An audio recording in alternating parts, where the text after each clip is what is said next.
Hey guys, welcome back to How Do You Cook Back to Basics.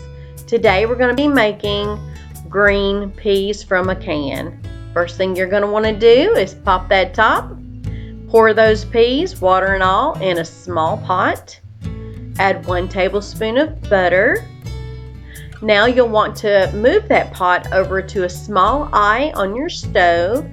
Turn that stove eye on high. Once your peas begin to boil, you're going to want to turn your stove eye down to a medium low, or possibly low depending on how hot your stove eye gets. You want to boil the water out of your peas until there's just a little bit of water remaining in that pot. So once they're done, you can see here that there's my peas right there. They still have some water in there and they're perfect for eating. I hope you enjoyed, guys, and I'll see you guys next time on How Do You Cook Back to Basics. See you later. Bye-bye.